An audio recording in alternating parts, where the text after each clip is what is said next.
Hello students, welcome to MOS classes. इस video में हम 8th क्लास हिस्ट्री एनसीईआरटी की जो नई बुक है उसके chapter number 4 tribals, dikus and the vision of a golden age के क्वेश्चंस एंड आंसर्स को डिस्कस करेंगे।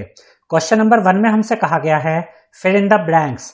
ए पार्ट में हमें दिया गया है the British describe the tribal people as dash, यानी जो ब्रिटिश होते थे ये ट्राइबल पीपल्स को, जो कबीले वाले पीपल होते थे, जो ट्राइबल पीपल्स होते थे, उनको किस नाम से बुलाते थे या क्या कहते थे। तो इसके आंसर में यहां पर आप लिखेंगे वाइल्ड, यानी जो ब्रिटिश होते थे ये ट्राइबल पीपल को वाइल्ड यानी कि जंगली कहकर पुकारते थे। इसके बाद बी पार्ट में हमें दिया गया है the method of sowing seeds in jhum या जम, इसको जूम भी कह सकते हैं। Cultivation is known as dash, यानी जो जूम कल्टीवेशन में सीड्स को सो किया जाता है, जूम कल्टीवेशन में जो बीजों को बोया जाता है, तो इस मेथड को किस नाम से बुलाया जाता है। तो इस मेथड का नाम है ब्रॉडकास्टिंग। तो यहां पर आप लिखेंगे ब्रॉडकास्टिंग। इसके बाद सी पार्ट में हमें दिया गया है the tribal chiefs got dash titles in central India under the British land settlement, यानी जब ब्रिटिश लैंड सेटलमेंट हुआ तो उसमें जो ट्राइबल चीफ थे, एक चीज तो कंफर्म है कि जो ट्राइबल चीफ थे ब्रिटिश गवर्नमेंट के अंडर में उनकी जो पोजीशन थी बहुत कम हो गई थी, लेकिन जब ब्रिटिश लैंड सेटलमेंट हुआ तो उसमें इन ट्राइबल चीफ्स को क्या दिए गए, लैंड टाइटल्स दिए गए।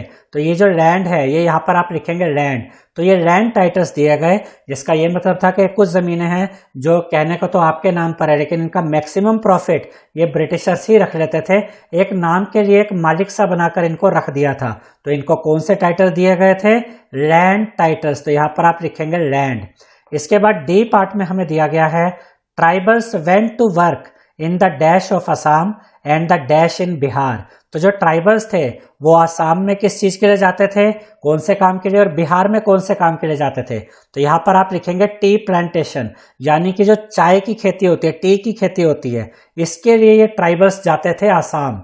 और बिहार में क्यों जाते थे, कोल माइंस के काम के लिए, जो जमीनों में से खोद खोद के जो कोयला निकाला जाता है उस काम के लिए। तो यहाँ पर आप लिखेंगे कोल माइंस, यानी कि टी प्लांटेशन के लिए जाते थे आसाम और कोल माइंस के काम के लिए जाते थे बिहार।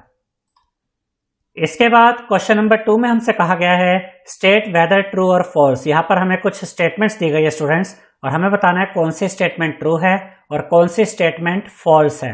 ए पार्ट में हमें क्या कहा गया है, jhum cultivators plough the land and sow seeds, यानी जो जूम कल्टीवेटर होते थे ये पहले जमीन को खोदते थे और उसके बाद उसमें बीज बोते थे। तो ये फॉल्स स्टेटमेंट है, ये गलत स्टेटमेंट है।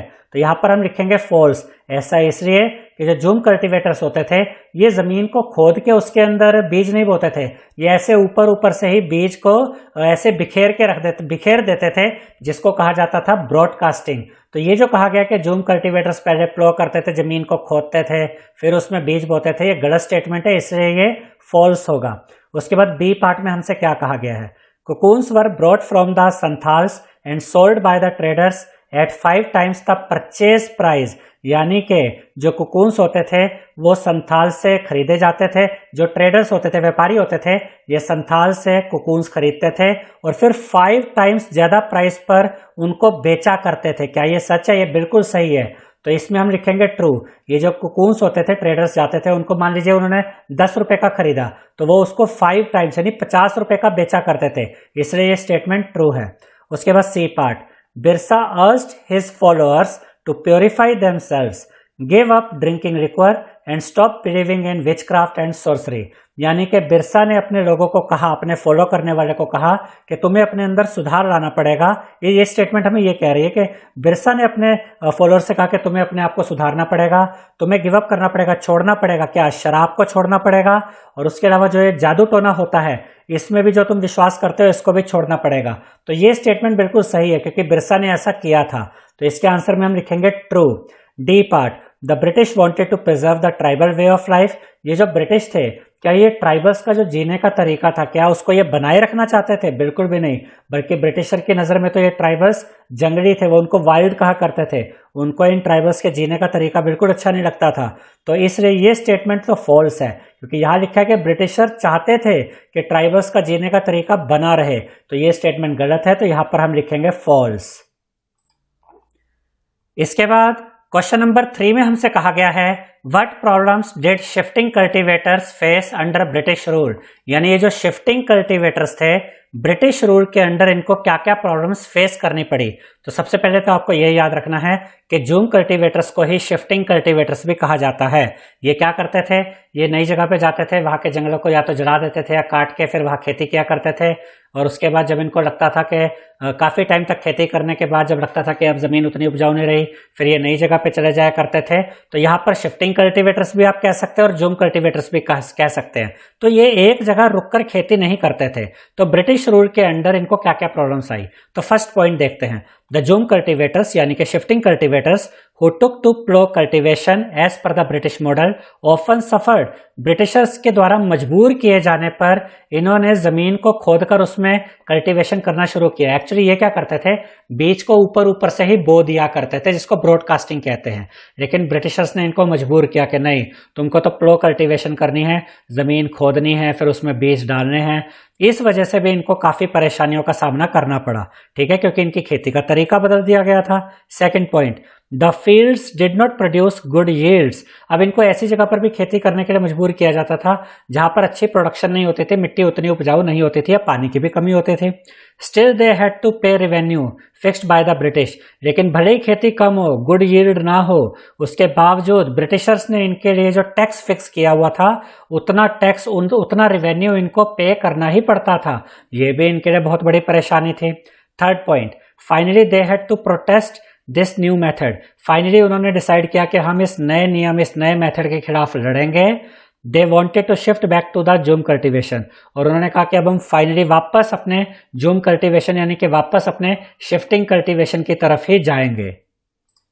इसके बाद क्वेश्चन नंबर 4 में हमसे कहा गया है how did the powers of tribal chiefs change under the colonial rule. यानी जो ब्रिटिश रूल था, जो कॉलोनियल रूल था, इसमें जो ट्राइबल चीफ थे, यानी अलग अलग ट्राइब्स के जो चीफ होते थे, जो हेड होते थे, उनकी पावर्स कैसे बदल गई। इतना तो पक्का है कि उनकी पावर्स में कमी आ गई थी ब्रिटिश रूल के अंडर। अब सभी पॉइंट्स को देखते हैं कि ब्रिटिश रूल के अंडर ट्राइबल चीफ्स की पावर्स में क्या क्या चेंजेस आए। पहला point, they were allowed to keep their land titles over a cluster of villages and rent out lands. यानी कि कुछ जमीनें, पहले तो वो बहुत बड़ी बड़ी जमीनों के मालिक हुआ करते थे जो चीफ होते थे ट्राइबल्स के, लेकिन बाद में कुछ लैंड उनके नाम पर ब्रिटिशर्स ने छोड़ दी कि चलो ये वाली जो थोड़ी बहुत जमीन है ये तुम रख सकते हो। Over a cluster of village मतलब कि कुछ विलेजेस में थोड़ी थोड़ी जमीन उनके दे दी जिनको वो रेंट पर भी दे सकते थे आगे, लेकिन जो बड़ा हिस्सा था उनके पास जमीन का वो उनसे छीन भी लिया गया था। और ये जो लैंड इनको दी भी गई थी, इनसे भी ब्रिटिशर्स टैक्स वसूल करते थे, ये भी हमें याद रखना है। Second point, they lost much of their administrative powers and were forced to follow laws made by the British officials. अब ब्रिटिशर्स के आने से पहले ये जो ट्राइबल चीफ थे यही सब कुछ अपने ट्राइब्स में देखा करते थे। सारा एडमिनिस्ट्रेटिव पावर इनके हिसाब से चलता था कि कौन क्या काम करेगा, कैसे काम करेगा, मतलब सब कुछ ये देखते थे। लेकिन बाद में ब्रिटिशर ऑफिशियल्स ने जो लॉज बनाए, जो कानून बनाए, इनको मजबूर किया गया कि ये भी उन कानूनों को माने। Third point, they had to pay tribute to the British and to discipline the tribal groups on behalf of the British। यानी अब इनको ब्रिटिशर्स की ज़बरदस्ती उनका सम्मान करना पड़ता था और देखा जाए तो उनके हिसाब से ही चलना पड़ता था।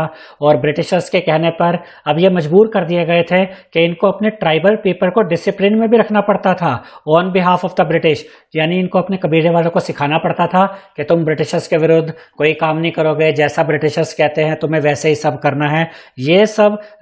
ये सब करने के लिए भी इन पर दबाव डाला जाता था, किनके ऊपर, ट्राइबल चीफ्स के ऊपर। Fourth point, they lost the authority they had earlier enjoyed amongst their people and were unable to fulfil their traditional functions. यानी कि ब्रिटिशर्स के आने से पहले, ब्रिटिश रूल के आने से पहले इनके पास जो अथॉरिटी थी अपने ट्राइबल पीपल के ऊपर, इनके पास जो अधिकार था, जो एंजॉय करते थे अपने अधिकार को, अपनी मर्जी से अपने जो हजारों सालों की परंपराएं थी उनको निभाते थे, उन पर भी रोक लगा दी गई। और अब ये अपनी जो ट्रेडिशनल फंक्शंस होते थे उनको भी पूरी तरह से फुलफिल नहीं कर पाते थे, क्योंकि ब्रिटिशर्स ने इनके ऊपर बहुत सी पाबंदियां लगा दी थी, बहुत सी रिस्ट्रिक्शंस लगा दी थी। इसके बाद क्वेश्चन नंबर 5 में हमसे कहा गया है What accounts for the anger of the tribals against the Decus। यानी कि जो ट्राइबल्स थे उनके अंदर डिकूस के प्रति गुस्सा क्यों आ गया था। तो डिकूज का मतलब होता है आउटसाइडर्स, यानी कि बाहर वाले। तो क्वेश्चन ये है कि जो ट्राइबल्स थे, जो कबीले के लोग होते थे, उनके दिलों में डिकूज के लिए, आउटसाइडर्स के लिए गुस्सा क्यों आ गया था? तो इसके आंसर में हम लिखेंगे missionaries, moneylenders, Hindu landlords and British officials were considered dikus और द आउटसाइडर्स। यानी इन ट्राइबल्स के लिए, ट्राइब पीपल के लिए आउटसाइडर्स कौन होते थे? Missionaries, moneylenders, Hindu landlords और ब्रिटिश ऑफिशियल्स। इन सबको ये डिकूज कहते थे, आउटसाइडर्स कहते थे। They caused anger among the tribals because. अब इन सब की वजह से ट्राइबल्स के मन में गुस्सा क्यों आया, वो अब हम देखेंगे। तो पहला पॉइंट है, they were considered the cause of misery and sufferings of the tribal people. यानी कि जो ट्राइबल पीपल होते थे वो ये मानते थे कि हमारे ऊपर जो ये दुख आए हैं, जो ये तकलीफें आई हैं, इन सब का कारण ये डिकूज, यानी कि ये सब आउटसाइडर्स है, इनकी वजह से हमें इतनी परेशानियां झेलनी पड़ रही है, इसलिए इनके दिलों में डिकूज के लिए, आउटसाइडर्स के लिए गुस्सा भर गया। Second point, The land policies of the British were destroying their traditional land system।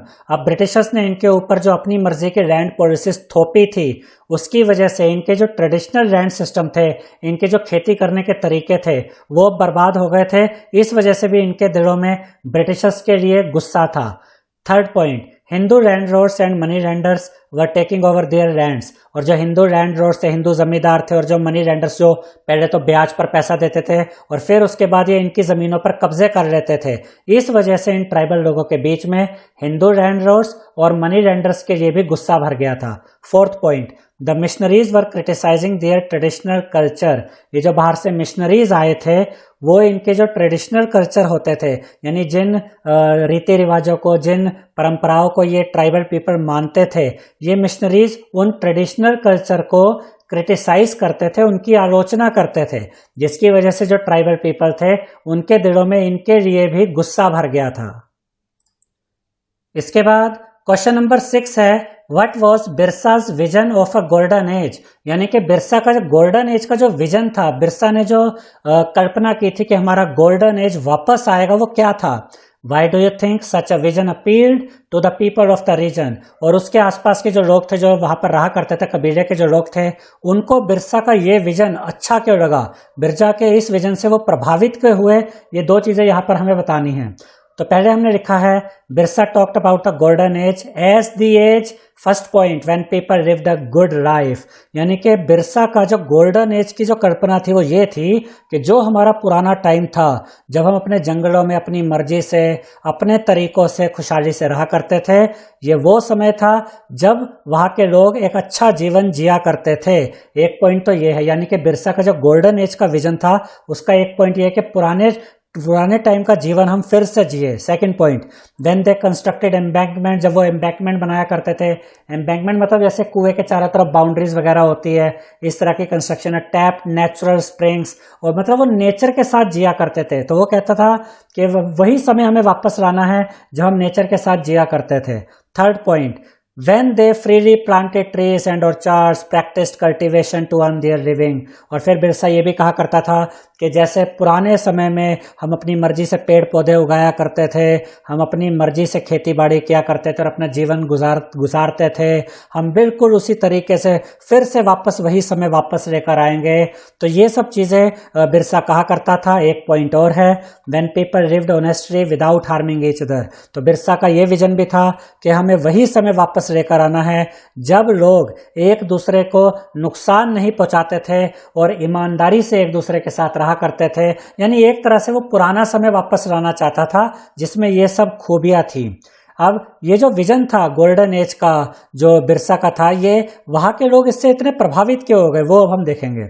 Birsa's vision appealed to the people because people had to suffer at the hands of the landlords, money lenders, and were made devoid of their rights due to exploitative British policies। अब लोग पहले से ही परेशान थे और इसीलिए उनको बिरसा का जो गोल्डन एज का विजन था वो बहुत प्रभावित कर गया उन लोगों को, क्योंकि लोग पहले से ही बहुत परेशान थे।